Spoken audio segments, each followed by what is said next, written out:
that getting Corky's and AD carry is pretty good still. That's a really the good point. splash of magic damage they'll be able to get. Definitely seems not flustered, but they are taking a lot of consideration into whatever pick goes with this Corky. It's going to be a Maokai, and they lock that in for Dyrus. Definitely a lot of discussion there, you're right. About Wild Turtle.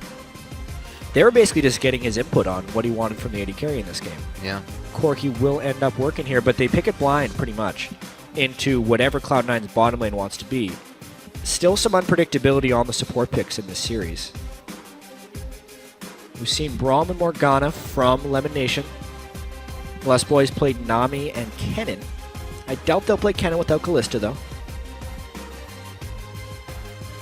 Where are the comms for C9? There you go. Lemon's starting to talk, so it's definitely going down the line here as they pan this out. C9 usually a team to wait all the way down to the last moment anyways, and double lock in to give TSM the least amount of time to come up with a pick.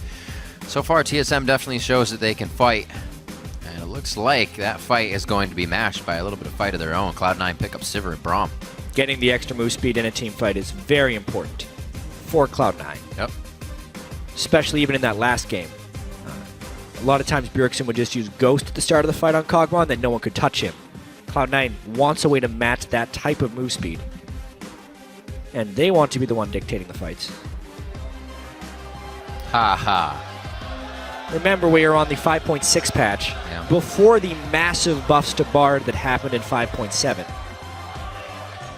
Does that look like a face of a man about to play Bard? I think not. I don't know. I can't see. Who's there? Oh, there he is. His last play.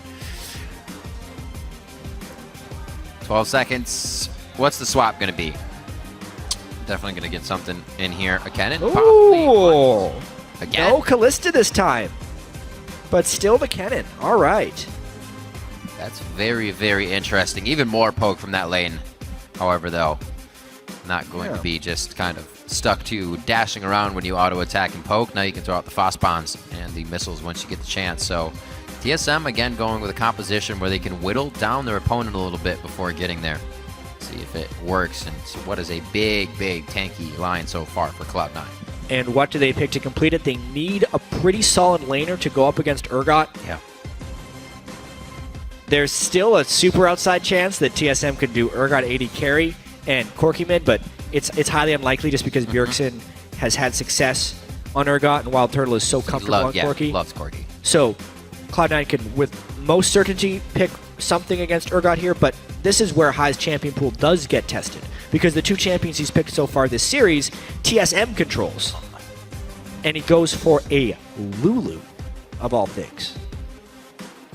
Drew some gasps from the crowd. Not too thrilled about that. But they are getting what they need for this best of 5 series here. Haven't seen too many Lulus put up big numbers, but Xiao here in the North American LCS. We'll see what High can do.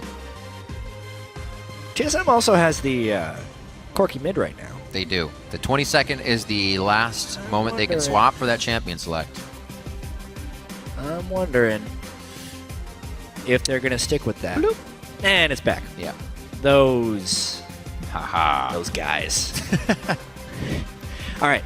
I want to talk a little bit about the Lulu mid here, specifically against the Urgot. It is a fairly resilient champion to the Urgot because you're not a victim to the lock-on as much as other people are since you can shield yourself. Yeah. As well, Lulu does work quite well with Sivir for the overall speed, but it is not your typical protection comp. Cloud9 may be very low on damage here, unless Sneaky really gets going, which is a big danger here. Leaving the last pick to the mid laner and then getting something that feels like an underwhelming pick does tend to happen when you're against an Urgot. There's not very many good picks against an Urgot. Yeah. None that have been proven to work every game. So not just yet. Not very many is an understatement. Let's see what they can do. You know what that graphic means. It's time to update your votes for who you think is going to win this championship series. Tweet hashtag TSM win or hashtag C9 win to @LOL Esports. Obviously, we will be tallying those up throughout the game. High with this Lulu pick. Definitely a question from the crowd, maybe the fans, but Cloud9 hoping that the mentality and the physical prowess still strong as they reach Game 3 here.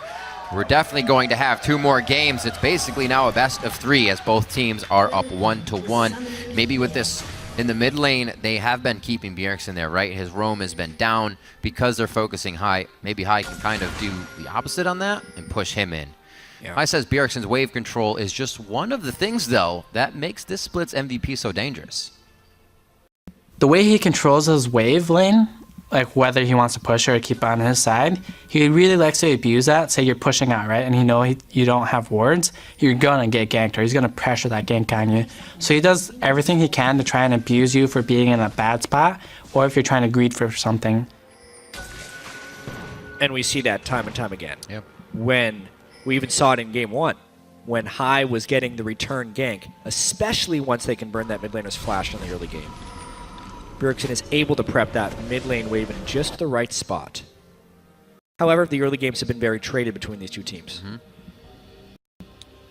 Much back and forth. Really, the only tangent has been when the supports have entered the jungle. But we also have seen that junglers can get themselves out of that. Santorin, namely, did not get hurt by being pushed off of his jungle at level 1. Here, a little more lax, but Lemon Nation, as well as Lustboy, is going to have that chance again to get themselves in the jungle and harass. Yeah, pretty cool. They didn't actually get super deep wards. Right. But they're going to end up with the lane swap again. The level 1 games by these guys have become very advanced. Lustboy getting all his Spell Thief gold for just auto-attacking right now. Ultimately, Meteos won't let him secure this blue, though. He's got a smite. But once again, Lustboy will probably push Cloud9 all the way to the other side of the jungle. They do not want to deal with that harass. They saw what happened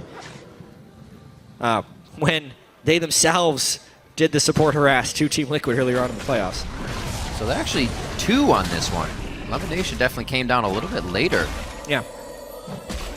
Huh. Strange. This time, Yeah. TSM wins pretty heavily on that. Notice how they cleared their entire jungle right there. Whereas Cloud9, just the one camp.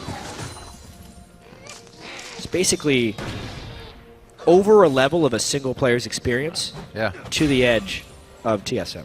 That sapling worked out really well for Dyrus. It didn't actually push the lane any. Just ran over to Sneaky. That one will, however. It's going to be hard for him to get some CS here in the early game. It's what he's used to. He's already up by 6 for that jungle effort. So level 3 will keep him pretty nice. It's really strange what happened there. Like, both teams had the same idea of a solo support walking into counter jungle. Yep, it's been every game. Cloud9 is playing it very defensively when they start their jungle. They are sending both people immediately onto the buff so that no one can push them off the buff when they get there. Yet Lemon Nation was very late in his invade, which allowed TSM to make a much greedier start. Dyrus took one camp, Santorin took another camp, then they grouped for the buff. Therefore, if Lemon Nation would have invaded early, he could have pushed them off the early buffs and then pushed them off the main one. But because he was late, he doesn't stop anything. Same as last time. They were almost expecting TSM to do a conservative start, where an early invade would have been protected by the smite of the jungler and the take of the buff. But because they just guessed wrong, TSM gets the early game lead. Trying to make it that same as last time, where you just walk in with Riptide and be a nuisance on Nautilus. Guess not as easy here. Looking at that top now of Balls and Wild Turtle, they're going to be matched up here in the lane. Should go pretty evenly. Wild Turtle's obviously going to stay very safe here. And we'll see what Balls decides to go. It's interesting to see Dyrus level up that Soul Furnace right away, but just 1, 2, 3 for Balls right now. I kind of doubt we'll see another maxed shield lane slam.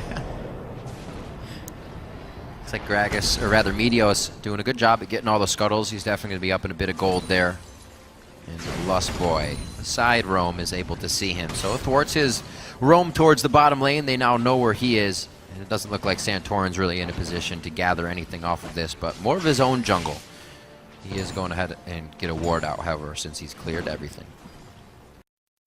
Yeah, and looking at early jungle CS, I mean, again, Santorin is ahead of Meteos, level-wise.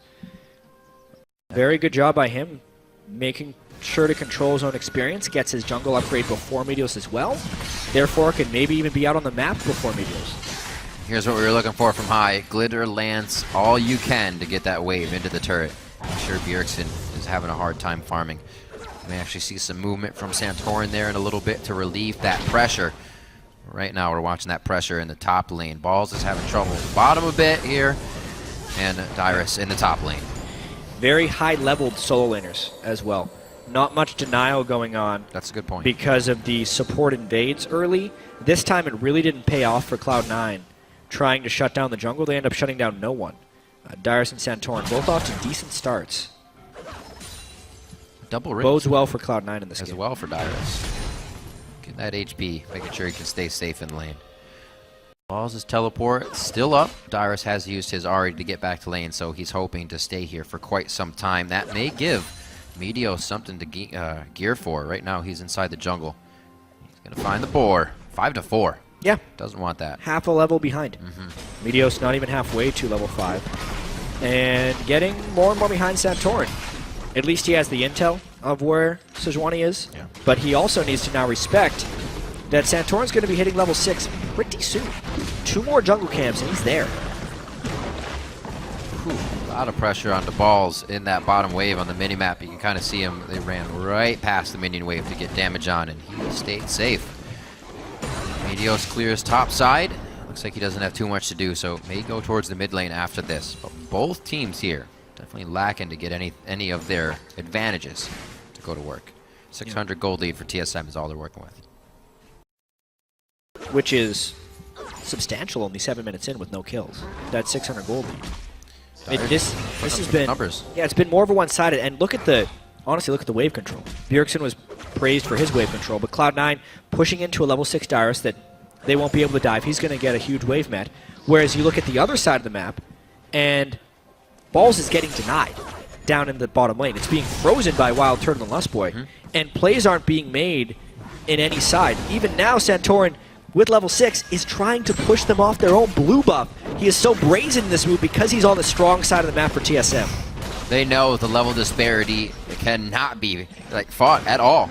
Santorin completely pushes off Meteos there. He's left to kind of just scratch his head, run back to base. Seriously, a crushing early game so far from TSM. From the very beginning, the invade from Lustboy pushing Cloud9 to the other side of the jungle. The late invade from Lemonation that does not deny TSM at all in their greedy start.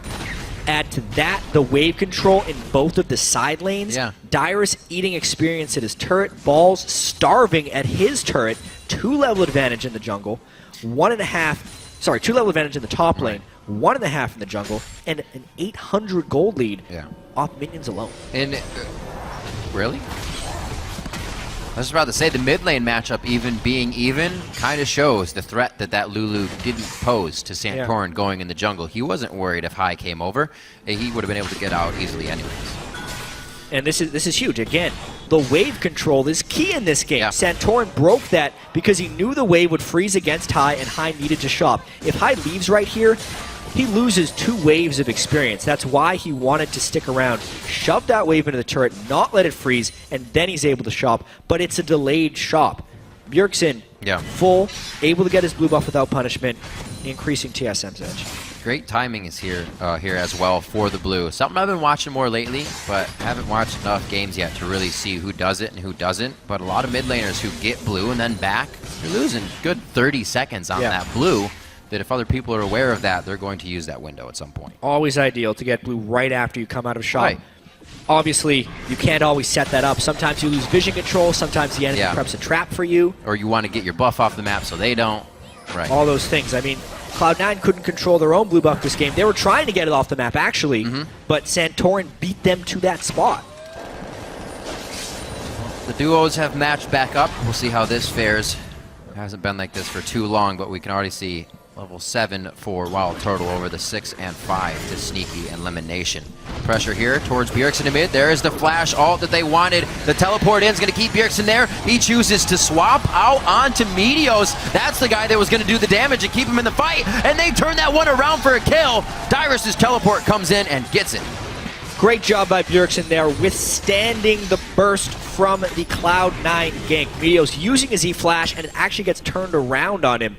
That is disastrous for a Gragas jungle. Getting first blood onto Dyrus as well will only extend the disparity in that top lane matchup. TSM with a fantastic start. Bjergsen saying thank you very much, Summoner Heal, throughout that play. Definitely helping him to stay alive on that one. High tried to get the Ignite down, but it did not cut through enough. TSM's pressuring this, but it looks like Cloud9 is getting in their face a little bit as well. I don't think they'll be able to work off that too much, just some trade damage. Yeah, Cloud9 in a pretty tough spot right now. They need to make some opportunity here with Sneaky elimination. Ooh. Sneaky as the main damage source needs to be the one that's fed in this matchup. Currently he's got a BF sword to a Sheen, slight advantage. Balls also looking like he's going down bottom lane.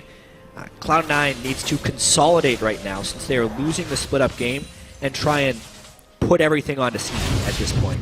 See how that first gank went through. Yeah, I mean, this is basically just Meteos flashing in for the E, but nice heal as he's getting ignited.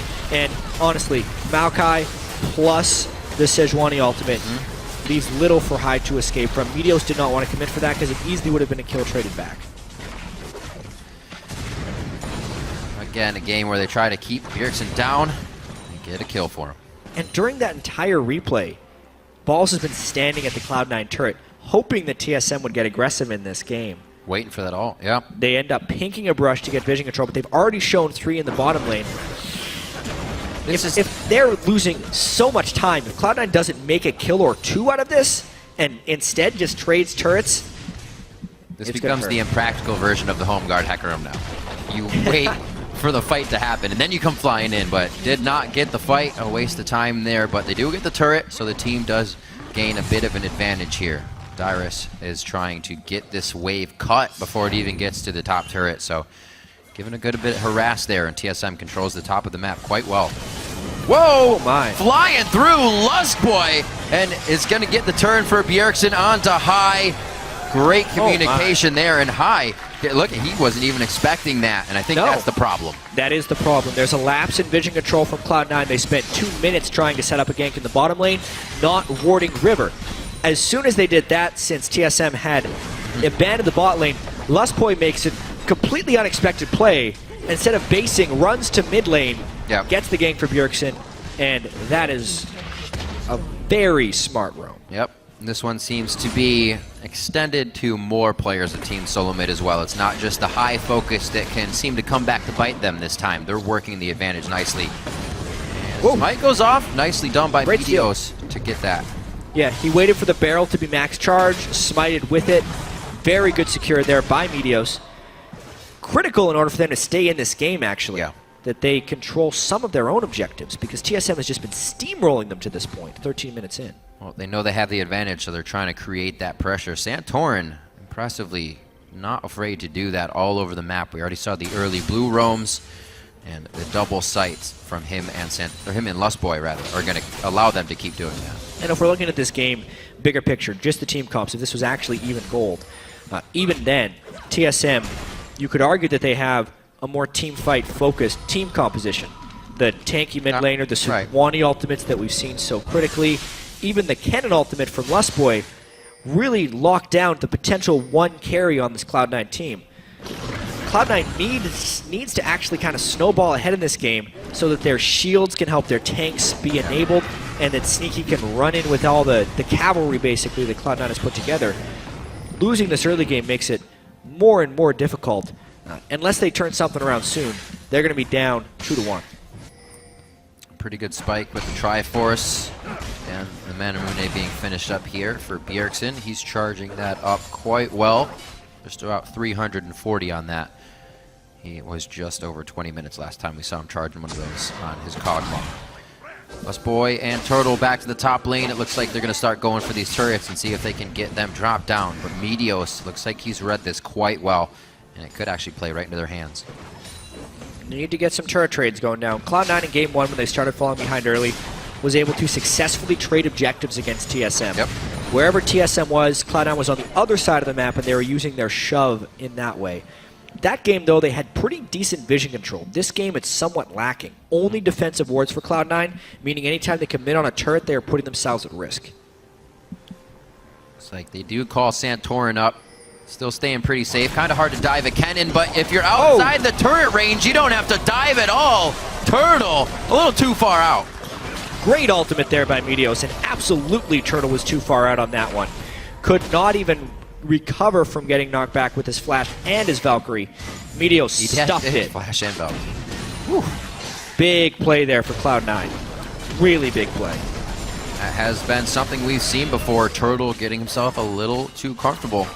Cloud9 is definitely going to take advantage. This turret should be going down. 50 seconds is perfect on the clock because they're going to want to go back, rotate to mid, and start getting more pressure on. But this is nice that they don't have to come back to this top lane too much anymore. TSM trying to trade, though. Bjergsen actually walking through a turret to attack this Scion.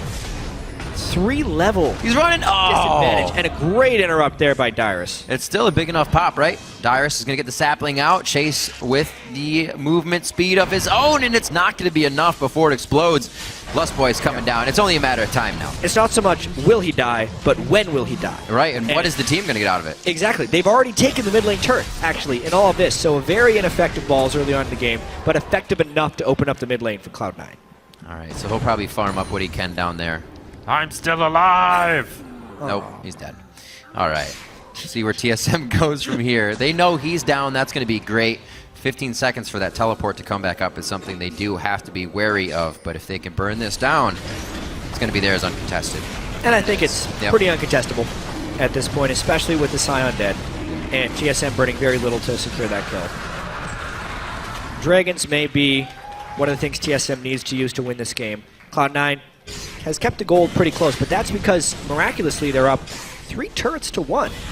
One thing TSM did in the early game is they slightly valued the CS and experience differential over turrets, but then because Wild Turtle got caught in that top lane a little bit farther out than he needed to be, it punished them with the turret. Again, then they chase a kill for balls, punished with another turret, and suddenly the turrets are the only thing keeping Cloud9 in the game. But because TSM is still stronger as a 5-man unit, as long as they just maintain control and don't get picked off by a very threatening Meteos, they will kind of catapult themselves into a 3,000 or 4,000 gold advantage. And I love the way they're building as well. Dyrus, he picked up the Catalyst, which could go Rod or Righteous Glory, which he likes, but then he just went Armor, knowing High's not going to be killing me. Sneaky's getting pretty big. I'm going to be able to be on Sneaky all day and just walk around the rest of Cloud9. Usually when a Maokai goes Catalyst and doesn't upgrade to Rod of Ages right away, dead giveaway. Righteous Glory. Righteous Glory for Dyrus. They're going to rely heavily on Wild Turtle and Bjergsen for damage. Which, honestly, if High gets going a little bit on Lulu, would be a little bit low in the damage department. Not having big damage from their top laner, Sejuani and Kennen, since it's not an AP Kennen, it's just a jungle Sejuani, could be shieldable damage from Cloud9 in teamfights. Turtle getting as much of the resources to go down in his favor as possible before he takes down this turret. But this just means that TSM knows what they want right now. The rest of the team isn't going to get themselves to do a crazy fight, and they are just biding their time before they do get what they want. Cloud9, however, has squeaked themselves through that river area. Has a nice line of wards behind TSM's front line, which could prove useful here. TSM not on that side of the map, though, and C9's wards not really working too well. They're telling him TSM isn't there at this point, but not where they are, that's for sure. Luckily, none of them have died in that 3-man excursion TSM took into the jungle. Dyrus grabs top, and the game continues now. So much vision in Cloud9's jungle right now. You could tell TSM is kind of prepping the picks, but Cloud9 is nowhere near that spot. Really strange series of events right there. But the turrets have equalized, as we said. Kills less and less throughout each game here. We're at least 5-5 at this point, last game. 30 seconds on to Baron. We saw teams heading for that just a few minutes after it spawned last time. Enough core items as well to make this go down quite quick. Infinity Edge is finished up onto Sneaky. Yeah, we need to... 1,200 gold as well. Yeah, need to look at the power spikes here. Sneaky trying to farm this one out. Very typical of him to sit on an Avarice Blade for a long time. Wild Turtle with Trinity Force and BF is very strong right now. When Last Whisper gets completed onto Bjergsen, he's really going to take off because that could sync with his Manamune transforming. Additionally, Dyrus finished his Frozen Heart, which is huge to match what Balls has. And overall, I think TSM is hitting more power spikes than Cloud9 has right now. But 3 turrets to 3 is actually not the perfect opportunity for forcing, unless they can use these wards that they've placed in Cloud9's red jungle to catch somebody out. think Medios is going back, buys a Righteous Glory outright with about 1,500. High still sitting on a bit of gold. Over the past few minutes, Cloud9 was sitting on at least 4,000 to 5,000 gold across the board.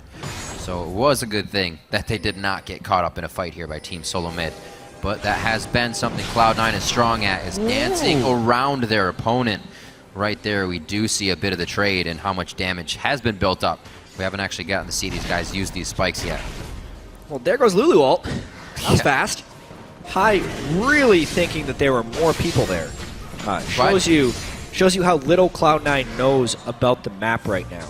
It also goes to show you how much they're in his head. Yeah. He thinks he's going to get killed as soon as he gets targeted right now. This is huge for TSM. They love this 5-man group in the mid game trying to push down this turret with poke, and they know there's no Lulu ultimate. Tons of poke. Waiting on that next wave, slowly creeping up behind them. Still a bit of wave clear to come from that Sivir and Kragus. They're not going to have any trouble with that. Lulu as well, throwing a Glitter Lance if any minions stand tall after all of that clear. TSM are going to have a tough time here. They may have to force this one. They could, if they go soon, they could get it before the Lulu ult, but honestly, they're not getting enough poke down to warrant a dive. Right.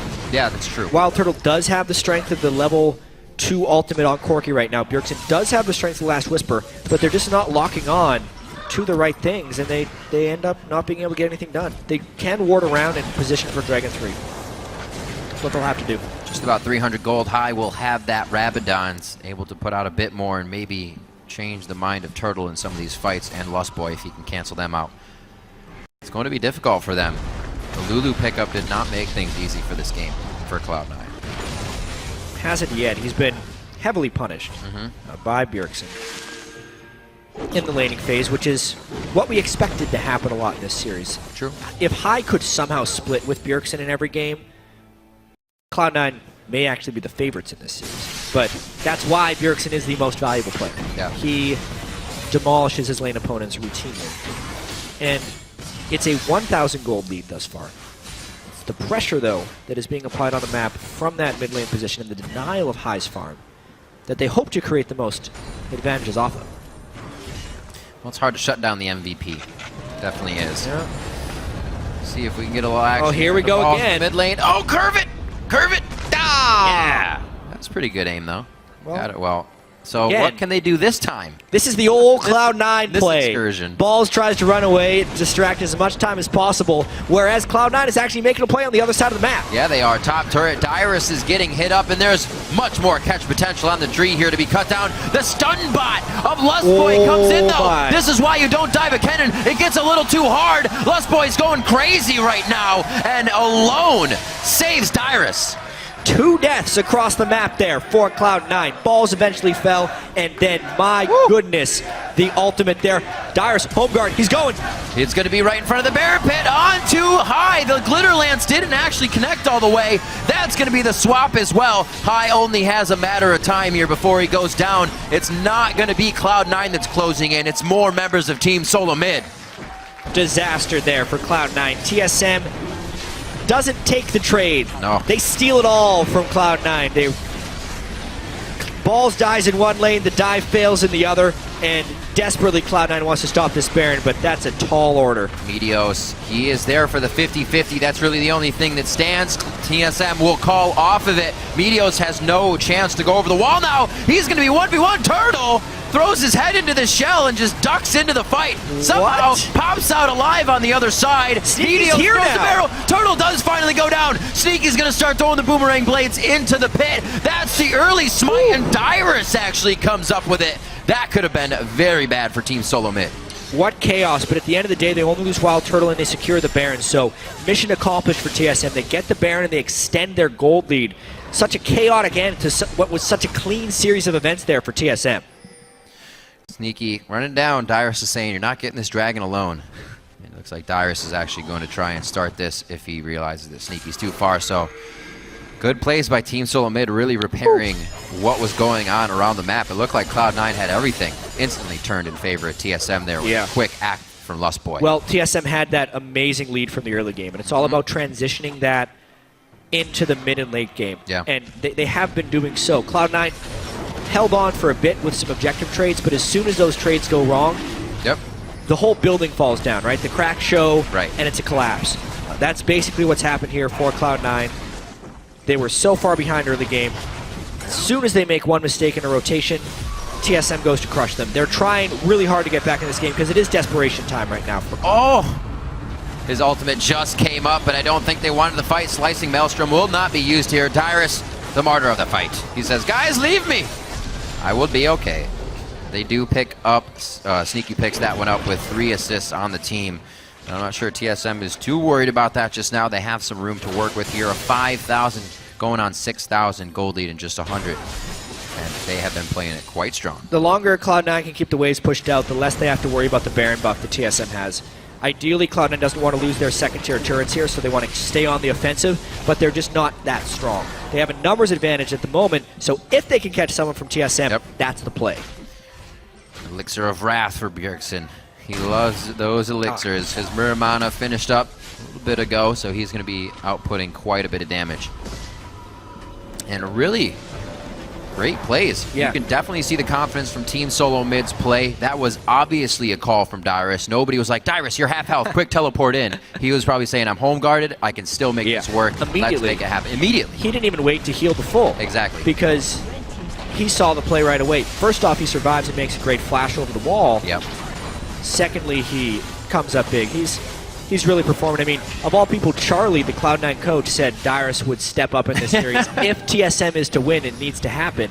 Well, TSM is winning this game, and Dyrus has stepped up. It is true. What was Dyrus doing to Ackerman when they went to playoffs last year, right?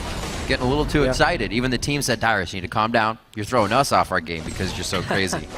Here, again, he's just being a rock that TSM needs. Doesn't need to go crazy, just needs to be consistent, and that's what they're getting.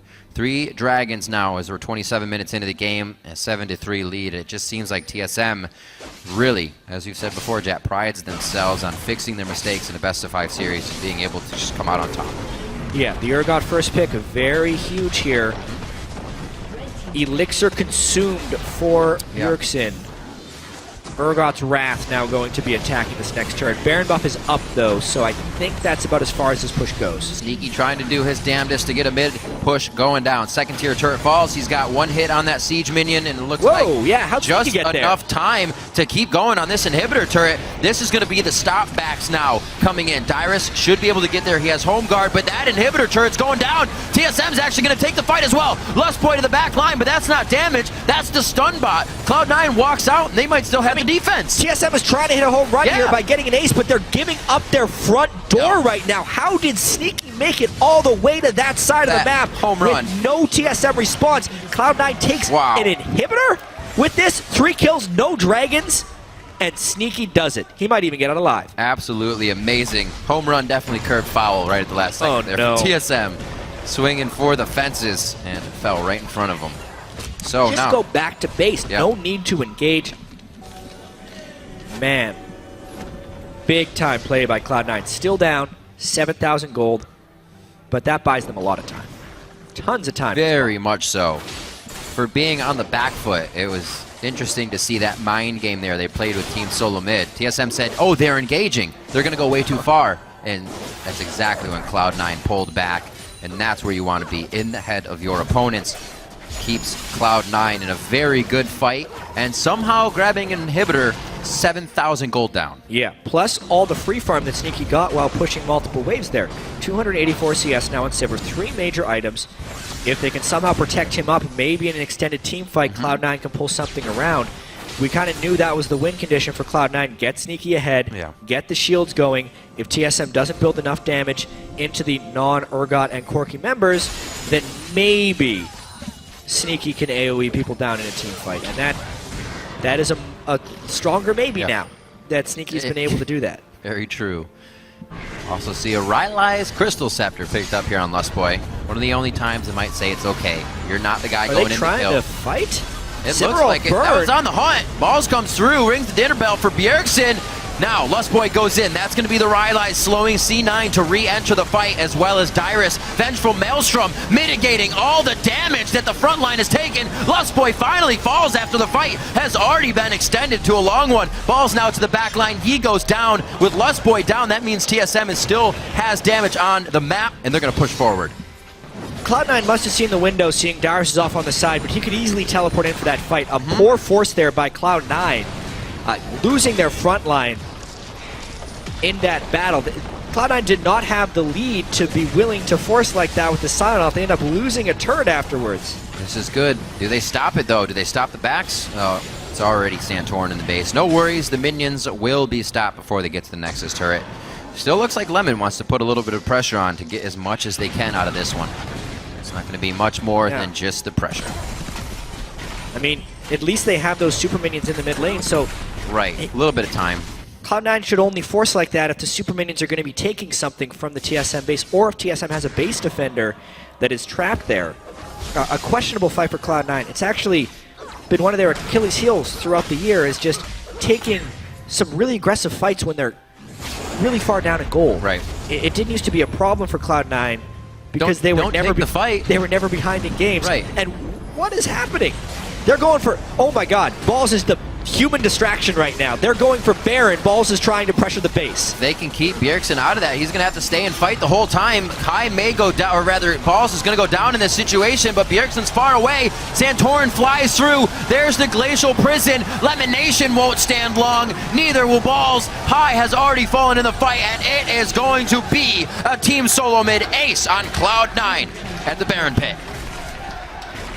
Some incredibly questionable decision-making by Cloud9 right there. Trying to 4v4 force a Baron. Just the fact that they can trade a useless Scion for a useful Urgot does not mean the other 4 members can 4v4 at Baron right there. Lustboy lands a beautiful ultimate, and the entire Cloud9 team gets wiped. They've just given themselves so much breathing room. Rinse and repeat. You're obviously not going to get a double turret push with an inhibitor, but you just did what you need to replicate. Wait for them to push too hard and figure out a way to get around that fight and flank them. Oh man. Lustboy playing with death. Yeah, that was a ridiculous series of events right there. Cloud9. Yeah, over and over. Cloud9 made one good play, which was the inhibitor take, but they followed it up with 2 poor choices. And TSM is, again, in full control of this Game 3. Now, with Baron, Ace, their inhibitor should be respawning soon, and the ability to probably close this game. Another 6 minutes as well. Aspect of the Dragon is theirs. That's only going to make it harder for Cloud9 to do anything in this game. 3 frozen hearts built up to make the fights even harder, and we'll see this big scuffle once again. Yeah, I mean, this was just Dyrus being a tank, coming in beforehand. Nice. A nice ultimate there by Santorin. Not spectacular, just hits the front line. But that's all they needed to do, because TSM as a 4-man unit are stronger than Cloud9 as this 4-man unit, especially since Cloud9 had been hitting Baron. And now TSM pushing up that mid lane with the Baron minions. Big fan of those Lustboy ultimates, how he uses the outside of the ring. That change to his W is very big. TSM now gonna fly through on this one. The swap for Balls, he gets taken down immediately and really provides no threat to anybody on the team. Even Cloud9 knows they cannot try to get any extra pressure on with that distraction. Great third game coming in here from Team Solo Mid. They definitely used momentum from Game 2 to make this one work. Well, they're not even waiting for minions here. A little bit greedy, but they are so strong. Cloud9 recognizes the greed, tries to fight. That's the Sivir ultimate. Lemon Nation goes down. Dyrus is gigantic right now. The main tank on that turret the entire time, and he gets out alive. Turtle and Dyrus are bleeding red, but the base is open, and TSM's about to tear it down. They just got to go catch that minion wave in the mid lane. They have 4 people dead on Cloud9. Balls coming up shortly. 2 people to defend here for Cloud9, but 5 pushing for TSM. 34 minutes on the clock. The first Nexus turret will fall as Team Solo Mid pushes their advantage here. Very nicely done coming into Game 3 with the Urgot composition out of the mid lane. Bjergsen again on a 5-0-8, a great KDA to bring the team up for a victory.